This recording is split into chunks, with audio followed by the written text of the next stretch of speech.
Hi friend, this is Vipin. Welcome to Guruji maker. आशा करते हैं आप लोग बहुत अच्छे होंगे। तो फ्रेंड, हम लोग आज बात करेंगे जो बिहार विशेष शिक्षक भर्ती की पात्रता परीक्षा है या स्पेशल एजुकेटर जो परीक्षा है, वहाँ पे जो पांचों सब्जेक्ट पूछे जाते हैं उसके बारे में।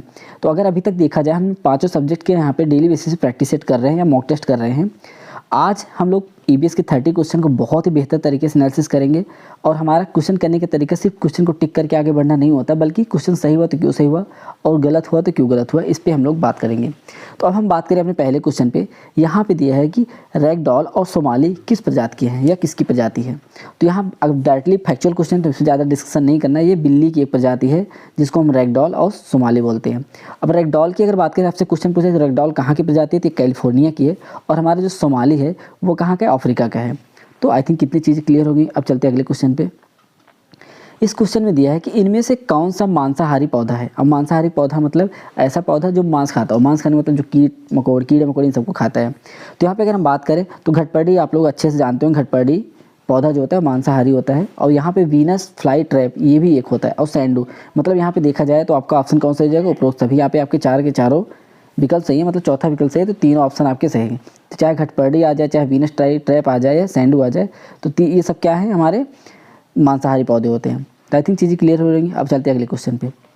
ये फैक्चुअल क्वेश्चन दिया कि बिहार में सर्वाधिक क्षेत्रफल पर गेहूं की खेती की करने वाला जिला कौन सा है। तो ये सीधा सीधा क्वेश्चन हमारा क्या हो जाएगा, रोहतास हो जाएगा। ठीक, तो इस पर हम लोग ज़्यादा फोकस नहीं करेंगे, सीधा समझते कि यहाँ पे कौन सा ऑप्शन हो सही हो, रोहतास।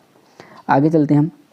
इसमें देखिए मिट्टी में खनिज के पुनः प्राप्ति के लिए सबसे प्रभावी कृषि विधि कौन सी है।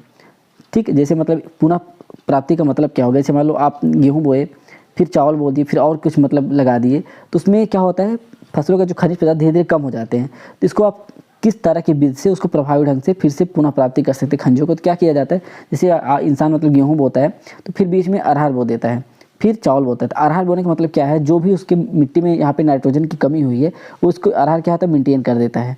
फिर हम लोग चावल बोते हैं तो उपज अच्छी होती है। अगर ऐसा नहीं किया जाए, गेहूँ का सीधा चावल बो जाए, तो चावल की उपज कम हो जाएगी। अगर गेहूँ पहले चावल बोया गया तो गेहूँ की उपज कम हो जाएगी।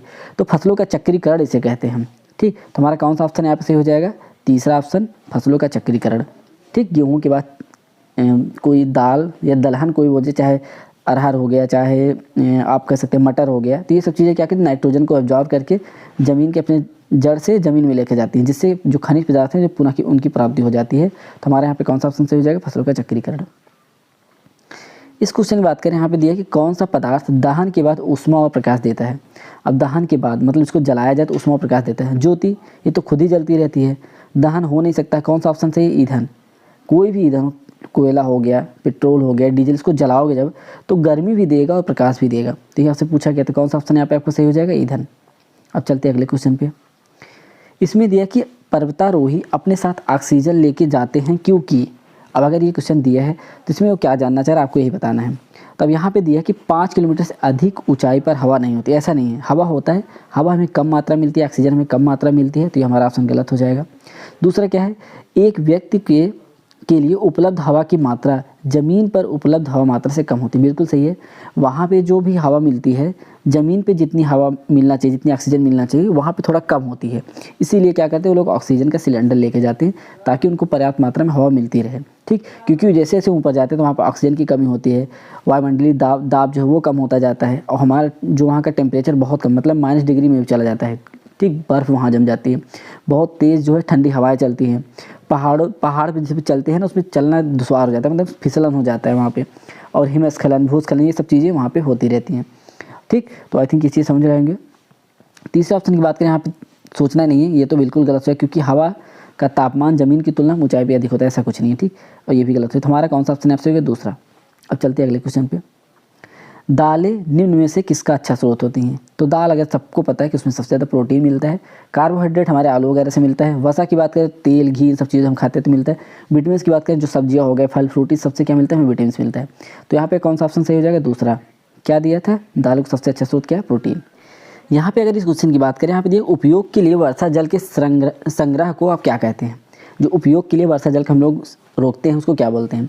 तो उसको वर्षा संग्रह नहीं ना, वर्षा संग्रह का मतलब वर्षा को ही आप संग्रहित करें, ऐसा नहीं वर्षा के जल को हम लोग संग्रहित करते हैं। तो कौन सा ऑप्शन सही हो जाएगा? दूसरा, वर्षा जल का संग्रहण हम लोग करते हैं। ठीक, तो कौन सा ऑप्शन यहाँ सही है? वर्षा के जल को हम लोग संचयन करते हैं, उसी को बोलते हैं वर्षा जल संग्रह। ठीक, बारिश में खुदाई और ये सब जो ऑप्शन आपके यहाँ दिख रहे हैं ये सब गलत हैं, हमारा दूसरा ऑप्शन सही हो जाएगा, वर्षा जल संचयन। ठीक, अब चलते हैं अगले क्वेश्चन पे।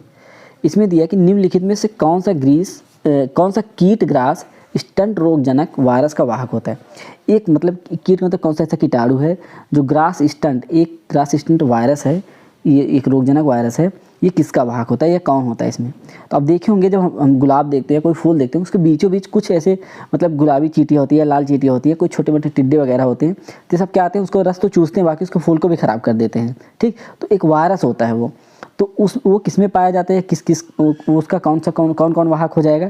तो लाल चींटियाँ भी होती है, हमारे गुलाबी चींटियाँ भी होती है, और एक लीफ हॉपर्स, ये एक हॉपर्स मतलब टिड्डा होता है, टिड्डे की एक प्रजाति होती है, बहुत छोटा होता है ये सब क्या होते हैं? इसके वाहक होते हैं। किसके? ग्रास स्टंट जो रोगजनक वायरस है इसके वाहक होते हैं। जिस फूल पे बैठेंगे उसका फूल तो रस चूसेंगी और उसके फूल को भी वो खराब कर देते हैं। तो यहाँ पे 3 के 3 ऑप्शन सही हैं, तो हमारा कौन सा ऑप्शन सही हो जाएगा? उपरोक्त सभी। अब चलते हैं अगले क्वेश्चन पे। इस क्वेश्चन की अगर हम बात करें, यहाँ पे दिया है कि निम्नलिखित में से किसने कई प्रयोग किए और पाचन के बारे में कई रहस्य बताए? तो अब इसमें एक ही नाम आता है, क्या? डॉक्टर ब्यूमोंट का। डॉक्टर जो ब्यूमोंट, इनका पूरा नाम था डॉक्टर विलियम ब्यूमोंट, ये अमेरिका के थे और इन्होंने क्या किया था, इनको ये भी कहा जाता है जो गैस्ट्रिक होता है, गैस्ट्रिक फिजियोलॉजी के पिता भी इनको कहा जाता है। मतलब गैस के बारे में उन्होंने बहुत अच्छा, पेट की जो गैस होता है उसके बारे में बताया है, तो इनको गैस्ट्रिक फिजियोलॉजी का पिता भी कहा जाता है। ठीक, तो कौन है हमारे? Doctor Beaumont. इसको आप ऐसे जान लीजिएगा जब भी दे दे कि कई प्रयोग और पाचन के बारे में कई रहस्य खोजे, कौन किया था वो? Doctor Beaumont. अब चलते हैं अगले क्वेश्चन पे। इस क्वेश्चन की बात करें, यहाँ पे एक तरह से कूट वाला क्वेश्चन, और आपको देखना होगा कौन सा सही कौन सा गलत। यहाँ पे दिया कुछ दिए हैं, कौन सा सही। अब देखो जामुन किसके लिए यूज होता है? जामुन हमारा किसमें? मधुमेह, जिसको हम लोग डायबिटीज़ बोलते हैं, उसके उपयोग के लिए जरूरी होता है। तो हमारा पहला तीसरे सही है, तो कौन सा ऑप्शन सही होगा? तीसरा। यहाँ पे दिए है ना, ये तीसरे सही है। आगे भी हम लोग देखते हैं लौंग किसके लिए यूज होता है? दांतों के दर्द के लिए होता है। ठीक, तुलसी की बात करें तो आँखों के दर्द के लिए, बच्चा बबूल किसके लिए? खांसी और जुकाम के लिए होता है। ठीक, तो यहाँ पे आपका कौन सा ऑप्शन सही हो जाएगा? तीसरा, जो यहाँ पे दिया हुआ। ठीक, देख लीजिए इसको अच्छे से आप लोग फिर से। अब इस क्वेश्चन की बात करें, यहाँ पे दिया कि छोटे पौधे उगाने की कला को क्या कहते हैं? जब छोटे पौधे को उगाते हैं उसको क्या बोलते हैं? उसको बोलते हैं बोनसाई। ठीक, इसको आप लोग रट लीजिए क्योंकि रटने वाला क्वेश्चन फैक्चुअल क्वेश्चन है। तो जब भी छोटे पौधे को उगाने की जो कला आएगी उसको क्या बोला जाएगा? बोनसाई। इसको देखिए, बागवानी की अगर हम बात करें, बागवानी मतलब जहाँ बड़े पेड़ पौधे को उगाया जा रहा हो, ठीक, तो वहाँ इसको बागवानी बोलते हैं। बाकी बोनसाई किसको? जहाँ छोटे पौधे को उगाते हैं। अब देखिए यहाँ पे ये 3 टायर वर्मी कल्चर तकनीकी का प्रमुख लाभ क्या है? 3 टायर मतलब 3 बार उसको वर्मी कल्चर को कुछ न कुछ उसमें टेक्निक लगाई गई है, तो उससे फ़ायदे क्या हैं? अब देखो इसमें क्या है, एक ठोस और तरल दोनों तरह के अवशिष्ट पदार्थों पर लागू होता है। बिल्कुल सही, यही सही हो जाएगा। देखो जो वर्मी कल्चर है ये किससे बनता है? केचुए से बनता है, एक तरह का खाद होता है। तो इसमें ठोस पदार्थों पे भी अप्लाई किया जा सकता है और पानी के साथ भी अप्लाई किया जा सकता है। ठीक, तो यही आपका ऑप्शन सही हो जाएगा। दूसरा क्या है, इसे ठोस और तरल दोनों कचरे के लिए लागू नहीं, बिल्कुल नहीं, ऐसा नहीं है, दोनों के लिए किया जा सकता है।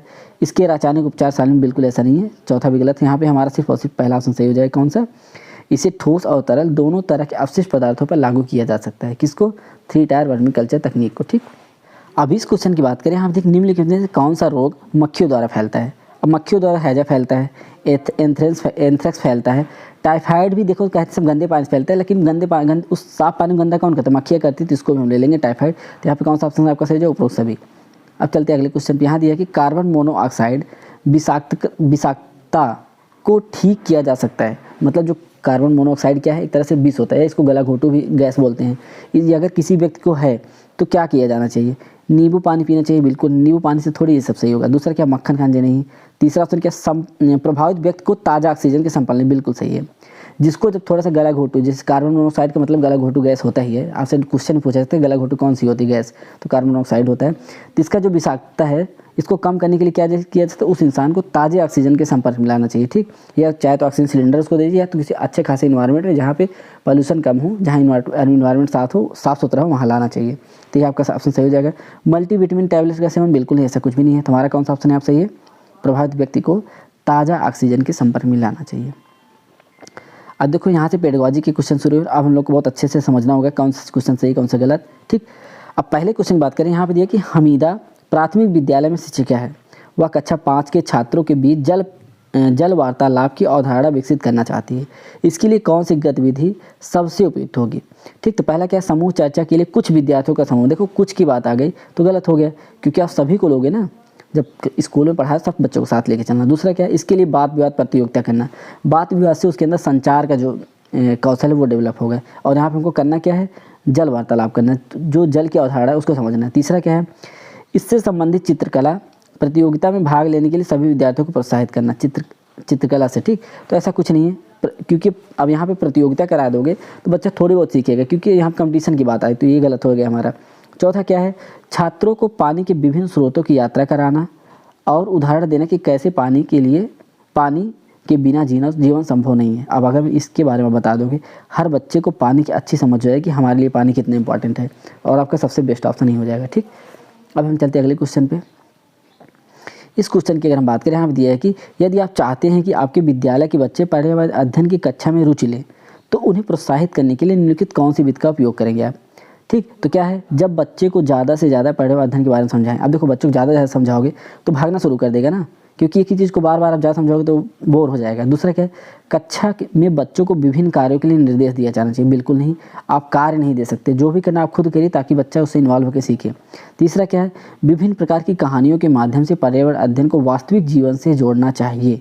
जब वास्तविक जीवन से जोड़ने की बात हो जाए तो ये हमारा ऑप्शन सही हो जाएगा। क्या, विभिन्न प्रकार की कहानियों के माध्यम से बच्चों को पर्यावरण के बारे में सिखाओ और उनको वास्तविक जीवन से जोड़ो, तो बच्चा खुद ही उस चीज़ से प्रोत्साहित रहेगा, वो खुद ही सीखना चाहेगा। ठीक, यहाँ भी, और ये चीज़ यही भी दिया कि प्रोत्साहित करने के लिए आप कौन सा विधि उपयोग करोगे, तो ये सबसे अच्छा हो जाएगा। चौथे ऑप्शन की बात करें, यहाँ देखिए पाठ्यक्रम के अनुसार बच्चों को पढ़ाना चाहिए और उन्हें याद करना। याद आ गया, गलत हो गया, ऐसे ही हमारा चौथा ऑप्शन गलत है। तो सबसे बेस्ट और सबसे अच्छा ऑप्शन हमारा कौन है, तीसरा। अब चलते हैं अगले क्वेश्चन पे। इस क्वेश्चन की बात करें, आप देखिए पर्यावरण अध्ययन पढ़ाने का मुख्य लक्ष्य और उद्देश्य क्या है? जब भी ये पढ़ा तो उसका उद्देश्य क्या होना चाहिए? मानव कल्याण और सभी जीवों का विकास। बिल्कुल सही है, क्योंकि मानव कल्याण और सभी जीवों मतलब सिर्फ जीवन, मतलब पृथ्वी पे जितने भी जीवित हैं, मतलब जितने भी जीव हैं सबका विकास होना चाहिए। ठीक, तो यही पर्यावरण है। दूसरा क्या है, प्रकृति की कार्यशैली को समझना और संरक्षित करना। बिल्कुल सही, प्रकृति की कार्यशैली क्या है, मतलब कब धूप हो रहा है कब छाँव, क्या उसकी रिक्वायरमेंट होती है, उसके हिसाब से समझना, संरक्षित करना। बिल्कुल सही, संरक्षित करना है मतलब पेड़ पौधे हमें नहीं काटना चाहिए। ठीक, या जानवर को नहीं मारना चाहिए जो हमारे लिए उपयोगी हों। ठीक, तीसरा क्या है, पर्यावरण के साथ तालमेल बिठाने और व्यवस्थित जीवन जीने के लिए, ये भी सही है। तो यहाँ पे आपका कौन सा ऑप्शन सही हो जाएगा, चौथा, उपरोक्त सभी। ठीक, तो चार के यहाँ तीन के तीन ऑप्शन सही, तो उपरोक्त सभी हमारा हो जाएगा। अब चलते हैं अगले क्वेश्चन पे। यहाँ दिया है कि शिक्षण सहायक सामग्री, मतलब इसको टीएलएम बोलते हैं, का उपयोग क्यों करते हैं, उसका टीएलएम का उपयोग कब करना चाहिए? दिया है कि कुछ शिक्षक अपने स्वयं के दम पर पढ़ाने में असमर्थ होते हैं। बिल्कुल नहीं, ऐसा नहीं है। एक शिक्षक है तो पढ़ के गया होगा, कंपटीशन पास करके गया होगा, तो उसके अंदर दम होगा, तो ये गलत हो जाएगा। दूसरा क्या है, अधिगम के दौरान छात्रों को कुछ बदलाव की आवश्यकता होती है। ठीक, हो सकता है, बट अधिगम के अंदर अगर दौरान कुछ बदलाव की आवश्यकता है तो हम अपने पढ़ाने के तरीके में बदलाव कर लेंगे, तो टीएलएम का यूज क्यों करेंगे, ये भी गलत हो गया। तीसरा क्या है, छात्रों की समझ के स्तर तक पहुंचना आवश्यक है। अब देखो कुछ बच्चे होंगे आपके समझाने समझ जाएंगे, कुछ नहीं समझ पाएंगे, तो क्या करेंगे आप, या तो तरीका बदलिए तो टीएलएम के यूज करिए। कुछ बच्चे गतिविधि से ही सीखेंगे, आपको टीएलएम कोई मतलब अब वहाँ पे कोई पेपर कटिंग करके या कोई खेल करवा के कुछ भी ऐसा टीएलएम ले जाके सिखाएंगे, तब बच्चा उसके स्तर तक आप पहुँच जाएंगे, तो बच्चा आसानी चीज़ों को समझ जाएगा। तो यही ऑप्शन आपका सही हो जाएगा। ठीक, चौथा क्या है, शिक्षण की अध्ययन तकनीक का उपयोग करना। नई तकनीक को आपको प्रमोट थोड़ी करना है। ठीक, इससे कोई मतलब नहीं। हमारा यहाँ पे सबसे बेस्ट ऑप्शन कौन सा हो जाएगा, तीसरा। ठीक, और क्या है, छात्रों की समझ के स्तर तक पहुँचना आवश्यक है। ठीक, इस क्वेश्चन की बात क्या है कि बच्चे को पर्यावरण अध्ययन पढ़ाने के संबंध में निम्नलिखित में कौन सा कथन सही नहीं है? ध्यान दीजिए कि नहीं पूछा गया है। तो पहला है, यह विषय बच्चों को अपने आसपास हो रही घटनाओं को जानने का मौका देती। बिल्कुल सही है, हमको नहीं वाला ढूंढना, तो सही हो गया। दूसरा क्या है, यह विषय बच्चों के विभिन्न तथ्यों, अवधारणा और परिभाषाओं को याद करने में मदद करता है। याद की बात आ गई ना, तो मतलब निगेटिव हो गया, और हमको निगेटिव सेंटेंस चाहिए था, तो हमारा कौन सा ऑप्शन है, आपसे हो जाएगा दूसरा। ठीक, तो जहाँ पे याद करने वाले निगेटिव है, हमको निगेटिव वर्ड चाहिए, हमको मिल गया। तीसरा क्या है, यह एक एकीकृत प्रकृति है, इंटीग्रेटेड, मतलब बहुत सारी चीज़ों को बताया जाता है पर्यावरण, जो कि सही है, बिल्कुल सही है। ठीक, ये भी सही है। तीसरा क्या, बाल केंद्रित शिक्षा पर्यावरण अध्ययन के लिए बेहतर, ये भी ठीक है। तो हमारा दूसरा ऑप्शन यहाँ पे गलत हो जाएगा। कौन से गलत ही पूछा था, कौन सा नहीं है। अब इस क्वेश्चन की बात करें, यहाँ दिया है कि यदि आपको प्राथमिक विद्यालय में पर्यावरण अध्ययन के शिक्षक के रूप में नियुक्त किया जाता है और आप चाहते हैं कि पर्यावरण शिक्षा सभी के लिए आवश्यक हो, तो सबसे महत्वपूर्ण कारण क्या होगा? आपको देखना होगा इसमें सबसे महत्वपूर्ण क्या आप देखेंगे। पहला क्या, छात्रों को हरा भरा वातावरण देना। ठीक है, ये तो स्कूल वाले ही देते हैं, इसमें आपको सोचना नहीं इतना। दूसरा क्या, खेल को, ये हमारा गलत हो जाएगा। दूसरा क्या, खेल के खेल को जगह बनाने के लिए छात्रों को पर्यावरण शिक्षा की ज़रूरत, ये भी हो सकता है बट उतना अच्छा नहीं है। ठीक, इसको भी हम लोग थोड़ा देख लेते हैं। आगे क्या है, छात्रों में पर्यावरण के बारे में ज्ञान और चेतना का विकास करना, सबसे इंपॉर्टेंट है। तो आप पर्यावरण के बारे में उनको ज्ञान दीजिए, उनके अंदर चेतना, मतलब सब कुछ समझ पाएँ और बाहरी लाइफ को अपने उससे रिलेट कर पाएँ, यही तो सबसे इंपॉर्टेंट है हमारा। ठीक, तो कौन सा हो जाएगा, सबसे ज़्यादा हमारा इंपॉर्टेंट ये हो जाएगा। अब चलते हैं हम अगले क्वेश्चन पे। इस क्वेश्चन की अगर हम बात करें, यहाँ पे क्या दिया है, आपके विद्यालय में विभिन्न प्रकार के विशेष आवश्यकता वाले और पिछड़े बच्चे हैं। ठीक, वहाँ पे बहुत अलग अलग बच्चे हैं और पिछड़े बच्चे भी हैं, और विशेष आवश्यकता मतलब हैंडीकैप्ड बच्चे हैं। तो पर्यावरण शिक्षा का उपयोग करते समय आप निम्नलिखित से किस प्रकार की शिक्षा पर ध्यान देंगे? अगर समावेशी आ गया तो हमारा यही ऑप्शन सही हो जाएगा। समावेशी शिक्षा में सब आते हैं, चाहे इंडिविजुअल डिफरेंस की बात हो, चाहे कोई कम जानता हो, कम पढ़ता हो, गोरा, काला, अमीर, गरीब, और जो हैंडीकैप्ड है, हमारे दिव्यांग हैं, सब लोग इसमें आते हैं। तो हमारा कौन सा हो जाएगा, समावेशी शिक्षा हो जाएगा। इस क्वेश्चन की अगर हम बात करें, आप देखिए, यदि आप किसी विद्यालय में पर्यावरण अध्ययन के शिक्षक हैं तो आप अपनी कक्षा समूह गतिविधि कराते समय क्या नहीं करोगे? अब आपको इसमें ढूंढना है कौन सा नहीं वाला ऑप्शन हो गया। अगर इस ऑप्शन की बात करें, यहाँ चौथे पे दिया है कि बच्चों को समूह शिक्षा के बारे में बताएंगे कि कैसे समूह में रह के आसानी से काम हो सकता है। बिल्कुल सही है, क्योंकि यहाँ पे आप यूनिटी के बारे में बच्चों को बता रहे हो। इस ऑप्शन की बात करें, आप देख, लड़के और लड़कियों को समान रूप से काम नहीं करने देंगे, ये तो बिल्कुल गलत हो जाए, क्योंकि यहाँ पे जेंडर बायस्ड हो गए, तो ये ऑप्शन आपका गलत हो गया, क्योंकि आपसे नहीं पूछा गया था। ठीक, तो अब चलते हैं अगले क्वेश्चन पे। इस क्वेश्चन की बात करें, आप देखिए, यदि आप किसी विद्यालय में प्रधानाध्यापक हैं तो आप विद्यालय के पर्यावरण अध्ययन की कक्षा संचालित करने के लिए क्या आवश्यक होना चाहिए? तो सबसे ज़रूरी क्या चीज़ होना चाहिए? अब देखो, यहाँ पे आप सीधे दिख रहा है कक्षा, तीसरा ऑप्शन बात करें, कक्षा संपूर्ण गतिविधि पर आधारित होनी चाहिए, ये ऑप्शन आपका सही हो जाएगा। अब देखो, जो गलत हुआ कि उसको देख लेते हैं।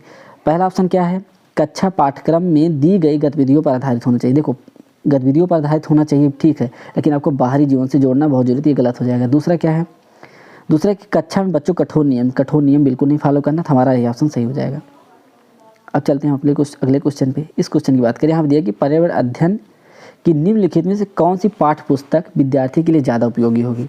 ठीक, तो पहले क्वेश्चन की बात करें, हम देखिए कि पुस्तक में इकाई के अंत में गतिविधि होना चाहिए, मतलब एक पुस्तक होगी, उसमें 5 यूनिट मान लो हैं, तो 1 यूनिट के अंत में गतिविधि होना चाहिए, ऐसा नहीं है। ठीक, ये गलत हो जाएगा। दूसरा क्या है, हमको सबसे बेस्ट ढूंढना है ना। दूसरा क्या है, पुस्तक के अध्याय के अंत में दी गई गतिविधियाँ, ये सही है। एक चैप्टर बच्चा पढ़ेगा, उसके बाद उसमें गतिविधि करेगा तो चीज़ों को ज़्यादा सीखेगा। तो हमारा कौन सा ऑप्शन सही हो जाएगा, दूसरा। ठीक, तीसरे ऑप्शन की अगर हम बात करें, यहाँ पे दिया है क्या, पुस्तक में विषय के साथ दी गई। अब विषय मतलब सिर्फ पर्यावरण में सिर्फ कुछ एक्टिविटी दी गई, तो ये भी गलत हो जाएगा। चौथा क्या है, पुस्तक में विभिन्न स्थानों पर, मतलब कहीं भी एक्टिविटी दे दी हो, ये भी तो गलत है। सबसे अच्छा क्या होगा कि बच्चा जो पढ़ रहा है जिस क्लास को, उसके अंत में वो एक्टिविटी कर ले रहा है, तो ज़्यादा सीखेगा। ठीक, अब चलते हैं अगले क्वेश्चन पे। इस क्वेश्चन की बात करें, यहाँ दिया कि जब शिक्षक बच्चे के ज्ञान को सिखाई जा रही नई अवधारणा को जोड़ने में मदद करता है तो कक्षा में एक प्रभावी शिक्षण अधिगम प्रक्रिया होती है। इसका उद्देश्य क्या है? ठीक, उद्देश्य किसको बढ़ावा देना चाहता है? तो अगर यहाँ पे बात करें, देखो, अगर यहाँ क्या कि नई अवधारणा को जोड़ने में मदद करता है और प्रभावी ढंग से होगा, ठीक, तो क्या होगा, ज्ञान का सहसंबंध और हस्तांतरण होगा। ठीक, तो ये सही हो जाएगा। क्यों? क्योंकि देखो, मतलब आप पर्यावरण पढ़ा रहे हो, ठीक, और पर्यावरण को आप हिंदी से रिलेट कर दे रहे हो, गणित से रिलेट कर दे रहे हो, इंग्लिश से रिलेट कर दे रहे हो, तो क्या हो गया, ज्ञान का सहसंबंध हो रहा है और उसका हस्तांतरण भी हो रहा है। क्यों? जैसे मैं इसको बार बार एग्जांपल देता हूँ, अगर ईवीएस आप पढ़ा रहे हैं मान लो, तो अगर आप पानी का कॉन्सेप्ट पढ़ा रहे हैं, तो अब जैसे पानी तो ईवीएस में है, लेकिन आप बच्चों से ये कहिए पानी की पर्यायवाची बताइए, तो क्या होगा, बच्चे उससे हिंदी से रिलेट कर लेंगे, क्योंकि पर्यायवाची तो हिंदी में होती है। फिर अब उसमें आप बच्चों से कह सकते हैं कि पानी का इंग्लिश में क्या होता है, आप वाटर बताएंगे तो बच्चा इंग्लिश से रिलेट कर लिया। फिर आप इससे कह सकते हैं कि अपने आसपास और अपने घर में देखो कि पानी का कितना यूज हो रहा है, कितने लीटर का, तो बच्चा उसे कैलकुलेट करेगा, जोड़ेगा, बताएगा कि हाँ यहाँ 5 लीटर हो रहा है, हमारे यहाँ 450 हो रहा है, उनके यहाँ 600 हो रहा है, तो मैथमेटिकल कैलकुलेशन भी कर पा रहा है। तो इसका मतलब क्या है, ज्ञान का संबंध कर रहा है और अपने ज्ञान का हस्तांतरण भी कर रहा है। ठीक, तो आई थिंक चीज़ समझ में आ रही होंगी। अब चलते हैं अगले क्वेश्चन पे। TLM जो टीचिंग लर्निंग मटेरियल होता है का चयन किस आधार पर होना चाहिए? संदर्भगत होना चाहिए। देखो, जो आप TLM यूज़ करेंगे वो शिक्षा से रिलेटेड होना चाहिए, ऐसे नहीं कि फालतू TLM को आप यूज़ करें। तो ठीक है, प्रतिमान का मतलब फिक्स वैल्यू उसकी होनी चाहिए कि हाँ ठीक ठाक चीज़ें रहनी चाहिए। तीसरा क्या है, वास्तविक जीवन में अनुभव से संबंधित, ये भी ठीक है हमारा। चौथा क्या, प्रासंगिक। 4 के 4 ऑप्शन सही है, तो यहाँ पे आपका कौन सा ऑप्शन सही हो जाएगा, ऑप्शन दूसरा। ठीक, यहाँ पे अगर हम बात करें, ऑप्शन दूसरा आपका सही हो जाएगा। ठीक, अब चलते हैं अपने अगले क्वेश्चन पे। इस क्वेश्चन की अगर बात करें, इसमें दिया है कि इनमें से कौन सा विश्लेषणात्मक और संचार कौशल विकसित करने के लिए छात्रों को सीखने के अवसर प्रदान करता है? इसमें क्या ऐसा होगा जहां बच्चा विश्लेषणात्मक और संचार कौशल को विकसित करके सीखेगा? ठीक, तो अगर पहला ऑप्शन की बात करें समूह में चर्चा, अब समूह में चर्चा बच्चा करेगा तो संचार कौशल तो उसका बढ़ेगा, लेकिन विश्लेषणात्मक जो है वो नहीं बढ़ेगा। दूसरा क्या है, निष्प्रणाम मूल्यांकन, ये भी गलत है। ठीक, तीसरा क्या है, रट्टा आ गया, रट्टा तो बिल्कुल गलत हो जाएगा, इसको तो देखना ही नहीं है। चौथा हमारा बचा उपदेशात्मक, अगर आप बच्चे को उपदेश की तरह कोई चीज़ ध्यान देंगे तो उसका संचार कौशल बढ़ेगा और विश्लेषणात्मक कौशल, वो दोनों बढ़ेगा। तो यहाँ पे आपका ऑप्शन कौन सा हो जाएगा, चौथा। ठीक, क्या हो जाएगा, उपदेशात्मक व्याख्यान। इस क्वेश्चन की बात करें, यहाँ दिया कि ईवीएस सामग्री को अलग अलग विषयों में समूहित करने का मुख्य कारण क्या है। अलग अलग विषयों में, अभी हम बताया ना, अलग अलग ईवीएस को सिर्फ ईवीएस में ही नहीं पढ़ाया जाता, उसको हिंदी में पढ़ाया जाता है, इंग्लिश में पढ़ाया जाता है, मैथ में भी उसका यूज़ कर सकते हैं। उसका कारण क्या है, उसका कारण यहाँ पे अगर हम बात करें तो क्या दिया है कि पाठ्यक्रम में बदलाव लाने के लिए, ऐसा कुछ नहीं, पाठ्यक्रम बदलाव थोड़ी लाना जाता है। दूसरा क्या है, छात्रों के लिए अधिक जीवन सामग्री बनाने के लिए, मतलब बहुत उपयोगी हमारा पर्यावरण होता है, तो यही तो हमारा सही हो जाएगा, छात्रों के लिए अधिक जीवन सामग्री बनाने के लिए। अगर तीसरे ऑप्शन की बात करें, इसके अन्य विषय बनाए, ऐसा कुछ नहीं, अन्य विषय थोड़ी बनाना है हमें, तो यहाँ कौन सा ऑप्शन आपका सही हो जाएगा, दूसरा। क्यों, क्योंकि छात्रों के लिए अधिक जीवन सामग्री बनाने के लिए तो हम इसका यूज़ करते हैं। अगर ईवीएस बच्चा पढ़ रहा है, उसको मैथ में भी यूज़ कर रहा है, उसको इंग्लिश में भी यूज़ कर रहा है, उसको साइंस में यूज़ कर रहा है, क्योंकि देखा जाए तो ईवीएस तो साइंस सीखता है, साइंस में भी यूज़ कर रहा है, उसको मैथ में भी यूज़ कर रहा है, तो हर जगह ही अगर यूज़ कर रहा है तो यही तो कर रहा है बच्चा। ठीक, इस क्वेश्चन की बात करें, यहाँ पर दिया कि ईवीएस में अवधारणाओं और मुद्दों को विज्ञान और सामाजिक विज्ञान में संकलित नहीं किया जाता है, क्यों। अब यहाँ पहले ऑप्शन की बात करें, यहाँ पे क्या है, बच्चे अपने पर्यावरण को समग्र रूप से देखते हैं, बिल्कुल यही ऑप्शन आपका सही हो जाएगा, क्योंकि नहीं की बात किया है। ऐसा क्यों, क्योंकि जो ईवीएस में अवधारणा और मुद्दों को विज्ञान और सामाजिक विज्ञान संकलित इसलिए नहीं, क्योंकि बच्चे जो अपने समग्र जीवन को ना पर्यावरण के रूप में देखते हैं, तो हमारा ये ऑप्शन पहला ही सही हो जाएगा, क्योंकि ये गलत है। आगे भी हम देख ले हैं जो और ऑप्शन है उसमें क्या दिया गया है। ठीक, इस ऑप्शन, यहाँ पे ऑप्शन की बात यहाँ दिया कि यह एक अच्छी शिक्षा अधिगम रणनीति है, क्योंकि ये तो पॉजिटिव है, हमारा ऑप्शन को निगेटिव ढूंढना तो सही है। दूसरा क्या है, यह पाठ्यक्रम के भार को कम करने के लिए किया, बिल्कुल सही है। ठीक, तीसरा क्या है, ईवीएस का पाठ्यक्रम सीबीएसई द्वारा निर्धारित किया, ये भी हमारा सही है। ठीक, तो हमारा कौन सा ऑप्शन यहाँ पे गलत हो जाएगा, पहला, क्योंकि जो बच्चे हैं अपने पर्यावरण को समग्र रूप से देखते हैं, इसीलिए जो विज्ञान और सामाजिक विज्ञान को संकलित नहीं किया जा सकता है। आई थिंक चीज़ें समझ में आ रही होगी। तो फिर भी अगर कोई कन्फ्यूजन आप हमसे कमेंट बॉक्स में ज़रूर पूछिएगा, और कोई भी क्वेरी हो या आप हमसे कुछ एक्स्ट्रा चाहते हैं तो ही बताइए, कमेंट बॉक्स में ज़रूर आप कमेंट करिएगा, हम सबके कमेंट देखते हैं। और आप बताइए कि इस 30 में आपके कितने नंबर आएँ, और हमारी वीडियो सच में आपको अच्छी लगे तो ज़्यादा से ज़्यादा लाइक और शेयर करते रहें, और हमारे चैनल को सब्सक्राइब करें। थैंक यू, जय हिंद।